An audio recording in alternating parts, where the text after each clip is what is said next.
Hello students and welcome back to my channel Siraj Shaikh degree study. आज contract costing का lecture number 3 है जिसमें हम कवर करेंगे एस्टिमेटेड कॉन्ट्रैक्ट। स्टार्ट करेंगे आज का क्लास।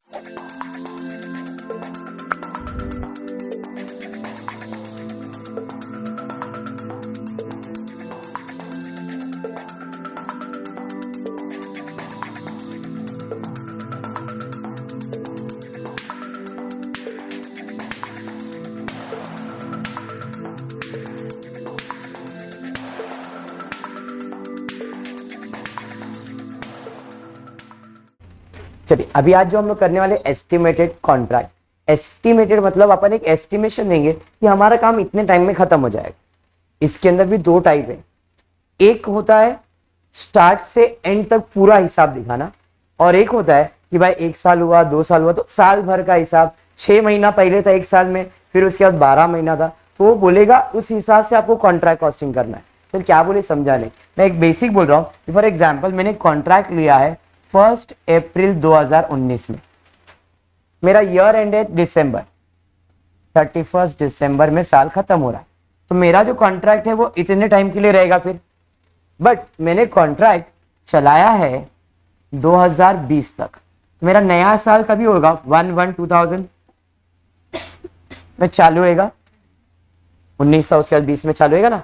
तो 20 जैन से दिसंबर तक यहाँ पे 12 महीना है, तो यहाँ पे अप्रैल से दिसंबर जितने भी मंथ्स रहेंगे आपके बराबर है। मतलब ये जो कॉन्ट्रैक्ट है ये 1 साल में खत्म हुआ है क्या? नहीं, इसने 2 साल लिया, ऑलमोस्ट 2 इयर्स ले लिया। तो आपका जो कॉन्ट्रैक्ट कॉस्टिंग होगा वो पूछा जाएगा इतने मंथ्स के लिए बनाओ और फिर इतने मंथ्स के लिए बनाओ, या तो फिर पूरा बनाओ। फर्क समझो, या तो बोलेगा इतने मंथ से एक हिसाब करो, इतने मंथ से अलग हिसाब करो, एक, और दूसरा ये तारीख से लेके पूरा कॉन्ट्रैक्ट कॉस्टिंग एक साथ दिखाओ। आज जो हम करने वाले पूरा करने वाले, इस तारीख से लेके इस तारीख तक पूरा एक साथ बनाएंगे। तो ऐसे केस में एक्सपेंसेस को ट्रीटमेंट थोड़ा अलग तरीके से किया जाएगा। लेकिन अगर इतने से इतने पे जाने वाले, मतलब जो इधर का क्लोजिंग रहेगा वो इधर का ओपनिंग बनेगा। लेकिन अगर मैं 1 से 20 तक पूरा एक साथ ले रहा हूं, इधर कोई क्लोजिंग ओपनिंग नहीं। क्यों? क्योंकि भाई पूरा हो रहा है फिर इधर आ रहे, मतलब एक साथ ही पूरा साल का कैलकुलेशन करे। वो 12 महीने का हो सकता है, 18 महीने का हो सकता है, 2 साल का हो सकता है। फर्क समझ में आया? मतलब एक कॉन्ट्रैक्ट एस्टिमेटेड होगा जहां पे आपको पर्टिकुलर इतने से इतने का अलग अलग बनाने बोलेगा। वो नॉर्मल सम हुआ, इधर का क्लोजिंग इधर का ओपनिंग फिर इधर का क्लोजिंग करेंगे और प्रॉफिट एंड लॉस कैलकुलेट करेंगे। बट ऐसे केस में थोड़ा सा ध्यान रखना है। मतलब आज जो सम में लेने वाला हूं वो आपको मैं सेंटेंस पढ़ा हुआ, यहां से यहां तक पूरा अकाउंट बोलेगा वो। देखो जैसे क्वेश्चन है आपके टेक्स्ट बुक में, पेज नंबर मेरे पास यहाँ पे क्या है बेटा, पेज नंबर 106, ये वाली टेक्स्ट बुक है मेरे पास। कौन से साल का है मेरे को मालूम नहीं, जो भी साल का है, इसमें page number 106 sum number 16 estimated cost sheet का ये उड़ान कंस्ट्रक्शन। तो Udaan construction private limited provides you with the following information. The project commences on, ध्यान देना, प्रोजेक्ट कमेंस ऑन 1 सितंबर 2013, मतलब चालू हुआ सितंबर 2013 में, and it was estimated to be completed by 31 March 2015। सितंबर 2013 में चालू हुआ और 2015 में खत्म होने वाला है। कुछ ईयर में शायद करेक्शन हो सकता है, देख लेना एक बार टेक्स्ट बुक में, बराबर है यहाँ पे 2013 से दिया हुआ। चलो ठीक है। The contract price was negotiated for rupees 680 lakhs, मतलब ये कॉन्ट्रैक्ट प्राइस हो गया। Fine. The actual expenditure up to 31 March 2014 and subsequent estimated expenditure up to 31 March 2015। Year end समझ में आया, 31 मार्च हुए, तो एक उसने बोला है 2013 से 2014 तक का हिसाब किताब and estimated expenditure for year and. देखो यहां पे दिया है 1 सितंबर से 31 मार्च, 1 अप्रैल से 2015, 14-15, मतलब एक पूरे 12 महीने का हिसाब है। और ये सितंबर अक्टूबर नवंबर दिसंबर जैन फेब कितने महीने का है? ये 6 महीने का और ये 12। अगर मुझे टोटल करना है तो टोटल कितना महीना हुआ? 18 महीना। अगर वो टोटल पूछेगा तो हम 18 महीने का कॉस्ट शीट प्रिपेयर करेंगे। कॉस्ट शीट मतलब कॉन्ट्रैक्ट कॉस्टिंग प्रिपेयर करेंगे। The value of the plant दिया हुआ है, इट वॉज डिसाइडेड सितंबर, अक्टूबर, नवंबर, दिसंबर। अच्छा 4 और 3 7 महीना हो गया, वेरी गुड। यहां पे आएगा 7 मंथ्स, तो 19 मंथ्स का कॉन्ट्रैक्ट करेंगे। समझ में आ रहा? You are required to prepare, ये इंपॉर्टेंट था, you are required to prepare contract account for the period ended 31 March 2014 along with the working of the profit to be taken credit for। इस question में एक important point है यहां पे, yes, it was decided that profit to be taken credit for should be that proportion of the estimated net profit to be realized on completion of the project with certified value as work on 31st of 2014 during the total contract price। ये point से आपको समझ में आएगा क्या, इस बंदे ने बोला है कि आपको जो प्रॉफिट कैलकुलेट करना है वो प्रॉफिट कब कैलकुलेट करोगे, जब आपका कॉन्ट्रैक्ट कंप्लीट होता है ना, तो कंप्लीशन का जो कॉन्ट्रैक्ट का प्रॉफिट कैलकुलेट करते हो उस बेसिस पे। मेरे को लग रहा है बाउंसर जा रहा है, देख के लग रहा है बाउंसर जा रहा है। थोड़ा सा सिंपल भाषा में, मैंने एक कॉन्ट्रैक्ट लिया है कि भाई मेरे को ना इधर सेटअप लगा के देने का। अभी सेटअप लगाने का मैंने कॉन्ट्रैक्ट लिया, तो मेरे को सामान विमान सब लगने वाला है। तो सामने वाले ने बोला है, कॉन्ट्रैक्टर ने क्या बोला है कि भाई तेरे को प्रॉफिट तभी मिलेगा जब तू काम कंप्लीट पूरा करके देगा। तो मतलब इधर नोशनल प्रॉफिट इशू कुछ नहीं, नोशनल तेरा तू हिसाब किताब कर, 7 महीने का 12 महीने का तो हिसाब कर, लेकिन प्रॉफिट कॉन्ट्रैक्ट प्राइस पे ही मिलने वाला है। मतलब कॉन्ट्रैक्ट कंप्लीट होगा तब तेरे को प्रॉफिट मिलेगा, उसके पहले प्रॉफिट नहीं मिलेगा। Profit to be taken credit should be for proportion of the estimated net profit, estimated profit, notional profit नहीं, estimated profit to be realized on completion of the project with the certified value of the work on 31st। जो इतना 31 March 2014 में आपका work certify होगा रहेगा, उसके basis पे हम आपको प्रॉफिट देंगे, लेकिन वो प्रॉफिट होगा कंप्लीशन के बेसिस के ऊपर, आपके कैश रिसीव्ड के ऊपर नहीं। नॉर्मली हमारा फॉर्मूला था cash received upon work certified, but उसने बोला ऐसा डिस्ट्रीब्यूशन नहीं करूंगा मैं कैसे डिवाइड करूंगा, जो भी तुम्हारा कंप्लीशन होगा यानी कि जो भी तुम्हारा वर्क सर्टिफाइड होगा उसे मैं कॉन्ट्रैक्ट प्राइस से डिवाइड करके जो प्रॉफिट आएगा वो दूंगा। अब थोड़ा सा हेक्टिक जैसा लग रहा है, बट ये पॉइंट खाली ध्यान में रखना, जब मैं प्रिपेयर करूंगा तो आपको बताऊंगा इसका मतलब क्या है। ओके, अब आ जाते एक्सपेंसेस में। देखते हो जो जो एक्सपेंसेस दिया है, जैसा दिया है सेम सब लिखेंगे, खाली एक ही चीज है प्लांट के ऊपर एडजस्टमेंट और कुछ भी नहीं है। अपन प्लांट का बाद में फुर्सत में करते। आ जाते एक्सपेंसेस। आपके पास है, मैंने 2 अकाउंट बनाया, एक 7 मंथ्स का कॉन्ट्रैक्ट बनाया और एक ये 7 months 12 months total, 7 months 12 months total. ठीक है, ध्यान देना, एक साथ भी बना सकता था, एक साथ कर सकते, कोई इश्यू नहीं। ये चीज को आप इसमें भी बना सकते हो, 7 महीने का 12 महीने का, फिर टोटल भी कर सकते हो। दोनों एक ही अकाउंट है, इसे मेमोरेंडम ऑफ अकाउंट कहते हैं, इसे कॉन्ट्रैक्ट अकाउंट कहते हैं। क्वेश्चन में कॉन्ट्रैक्ट अकाउंट पूछा है, इसलिए हमने इसको फोकस किया है। ओके, स्टार्ट करता हूं। एक्सपेंसेस देखते हैं क्या दिया है। एक्सपेंसेस की बात करता हूं, मटीरियल, इनडायरेक्ट मटीरियल, वेजेस, सब एक्सपेंसेस है। 7 महीने का 7 महीने में आएगा, 12 महीने का 12 महीने में आएगा। हाँ जी, यहां पे एक एक बोलते जाओ। Material is your expense, expense में चले जाता हूं 2, material that is direct material कितना है जी, 1,95,60,000 बराबर। उसके बाद इनडायरेक्ट मटीरियल 2, इनडायरेक्ट मटीरियल कितना है, 14,23,000। उसके बाद ये भी आपका एक्सपेंसेस है। डायरेक्ट वेजेस कितना है, 42,46,000। नेक्स्ट उसके बाद 2 सुपरविजन चार्जेस कितना, 4,14,000 लिखा था 400। उसके बाद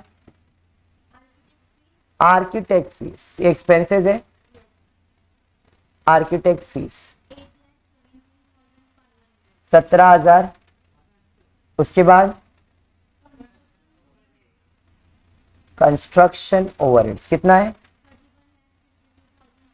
31,52,000, 52,600 ना।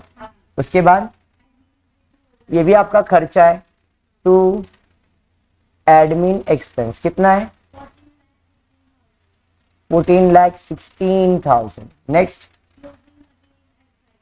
क्लोजिंग मटेरियल क्रेडिट साइड पे जाएगा, क्या बात है, इसे कहते हैं बाय मटेरियल एट साइट, कितना है 7,50,000।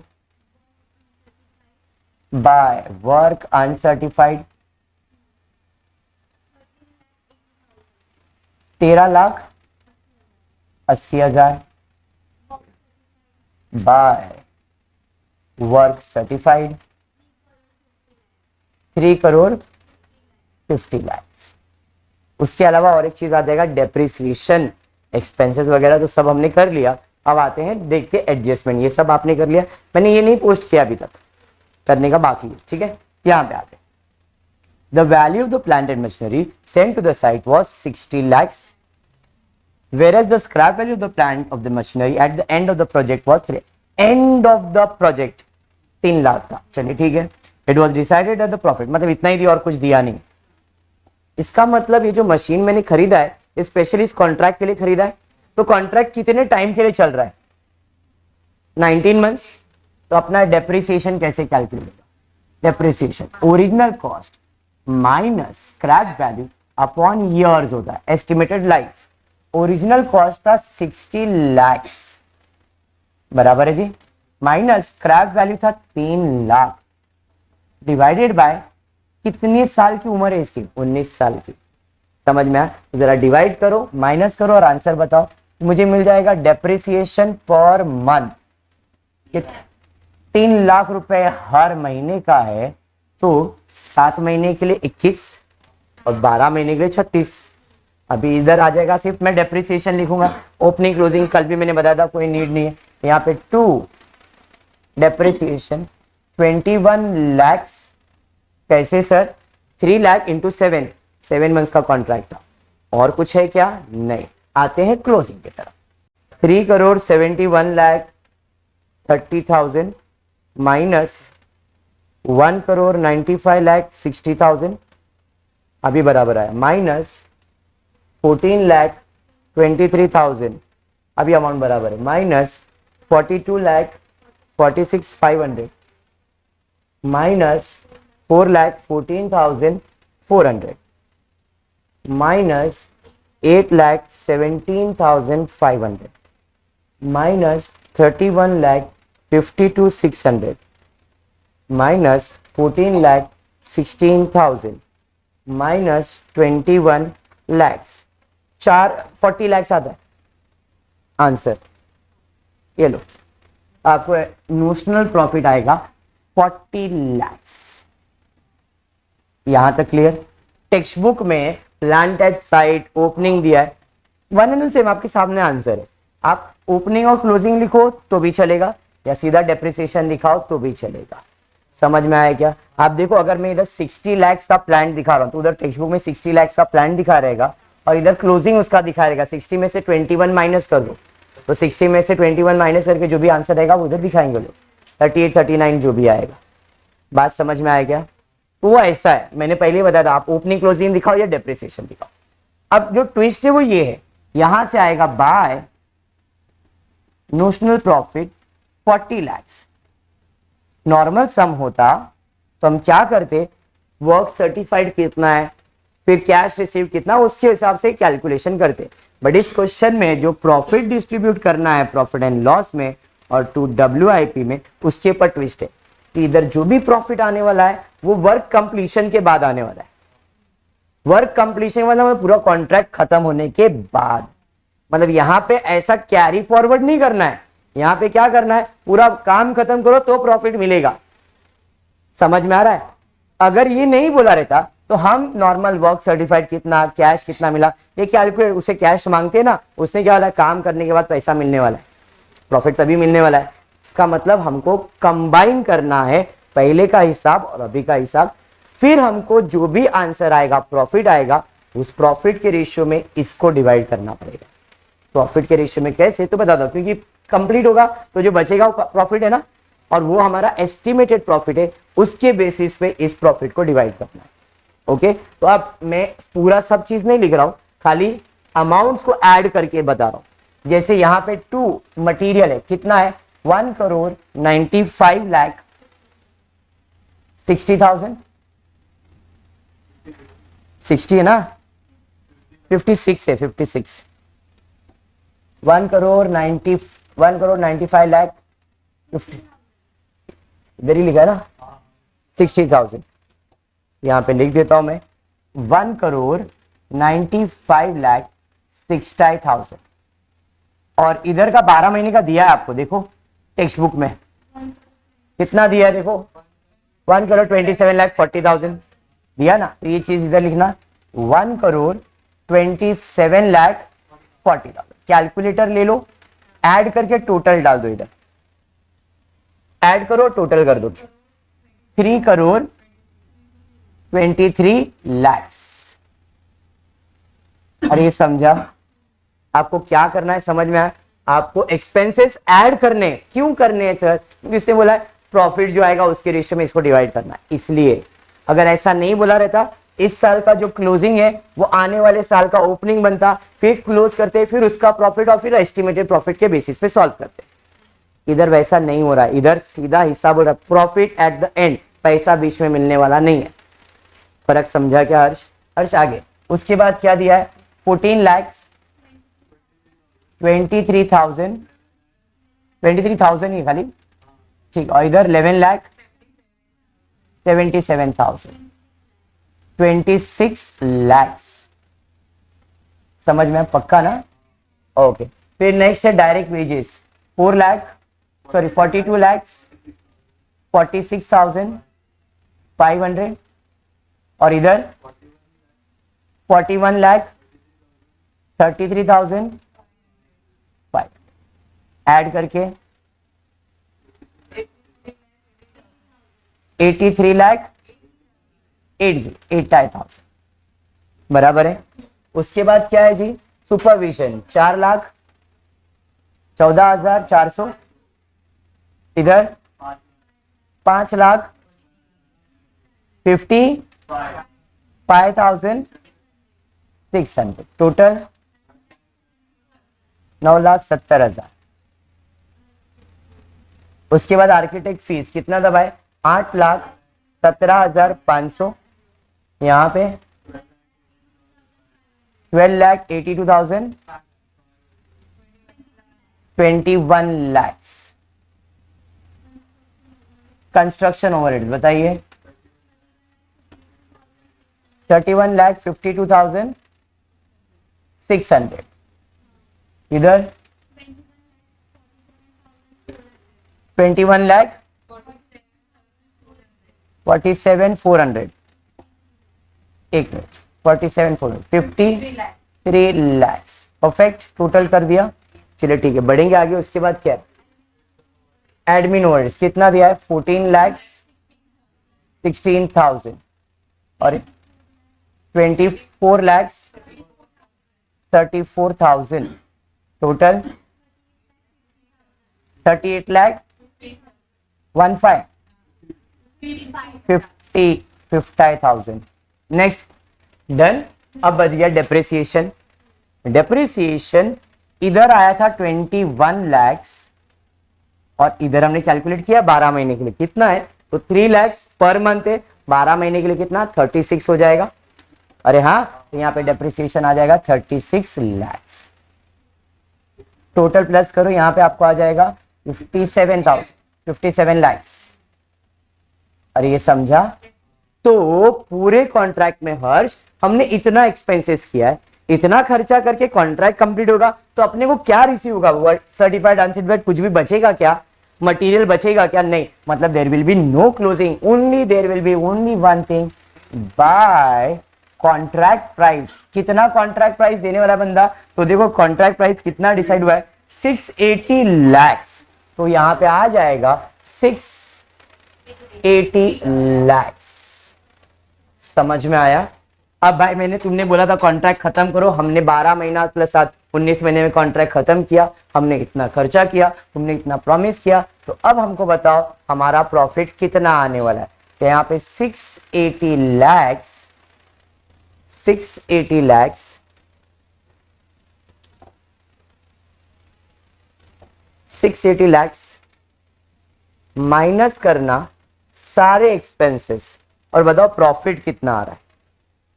सब एक्सपेंसेस जो टोटल के वो सब माइनस करो, एक एक करके, फुर्सत से, कोई घाई नहीं है, आराम से माइनस करो, प्रॉपर नंबर्स लिखना।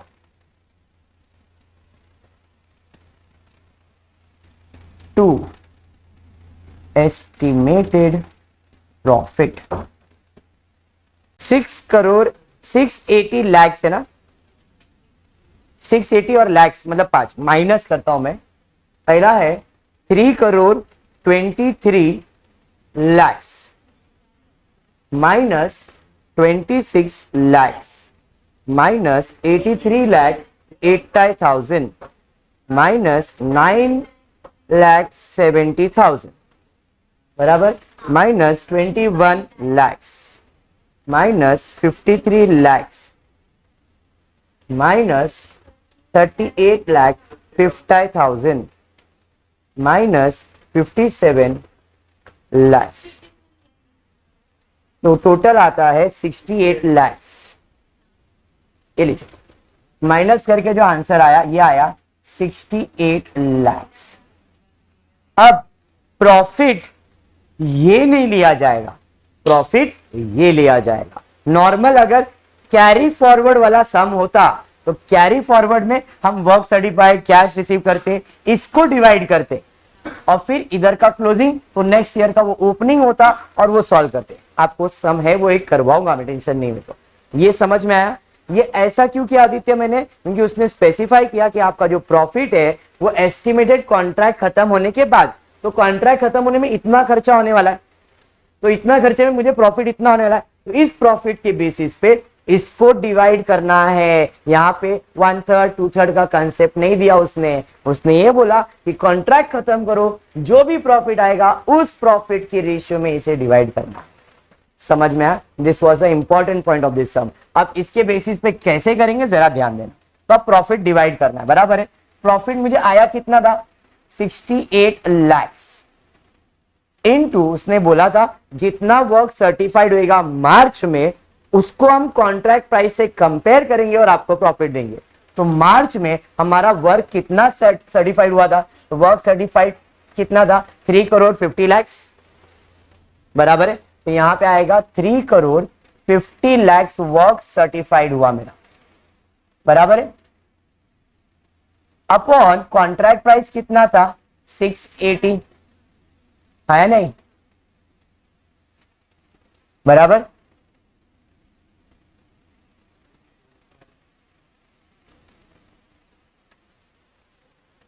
बराबर हो गया।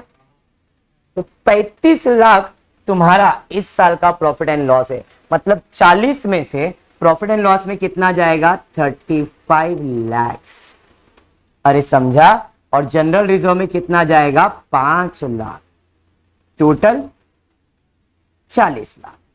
समझा कि नहीं? समझा मैंने क्या किया? नॉर्मली मैं इसको कैसे डिवाइड करता? 2/3 1/3 के कंसेप्ट में डिवाइड करने वाला था। इसको कैरी फॉरवर्ड भी क्यों नहीं किया? क्योंकि इसको कैरी फॉरवर्ड नहीं करना था, उसने इतना ही बोला था बनाने के लिए। लेकिन इसके प्रॉफिट के ऊपर एडजस्टमेंट आया था कि इसका जो प्रॉफिट है वो 1/3 2/3 उस बेसिस में नहीं, पूरा कॉन्ट्रैक्ट कंप्लीट होने के बाद जो प्रॉफिट आएगा उस रेशियो में आपको इस प्रॉफिट को डिवाइड करना है। तो मुझे प्रॉफिट आया था 68 लाख, तो 68 लाख मैंने प्रॉफिट लिखा इनटू, उसने फॉर्मूला स्पेसिफाई कर दिया था। देखो क्या बोला था? It was decided that profit to be taken credit for should be that proportion of estimated profit to be realized on completion of the project which the certified values as on 31st March. तो इसलिए हमने क्या किया, 31 मार्च को कितना work certified था, 3,50,00,000 इतना certified हुआ है। और कॉन्ट्रैक्ट प्राइस कितना है, 6,80,00,000, 680 लाख बराबर है। उसको जो भी प्रॉफिट आएगा कॉन्ट्रैक्ट का उस रेशियो में डिवाइड करना। तो उसे डिवाइड करके मेरे को पता चला कि 31 मार्च तक मेरा प्रॉफिट कितना है, 40 नहीं, मेरा प्रॉफिट है 35, 5 अभी भी काम बाकी का है। तो अगर ये कैरी फॉरवर्ड करना रहता तो हम इधर का जो क्लोजिंग है वो नेक्स्ट ईयर का ओपनिंग बनता, मतलब ये क्लोजिंग आपके लिए नेक्स्ट ईयर का ओपनिंग बनेगा। ऐसा एक सम हम और करने वाले। ये मैंने ओवरऑल मतलब कंबाइंड नेट प्रॉफिट के लिए एक्सप्लेनेशन दिया। समझ में आप लोग के कॉलेज में ये सम इंपॉर्टेंट दिया है तो ज्यादा ध्यान से करना, ठीक है, समझ में। तो आज के लिए इतना ही। होपफुली आपको वीडियो पसंद आएगा तो प्लीज वीडियो को लाइक कर देना, फ्रेंड्स ग्रुप में शेयर करना, चैनल को सब्सक्राइब करना। Thank you for watching the video.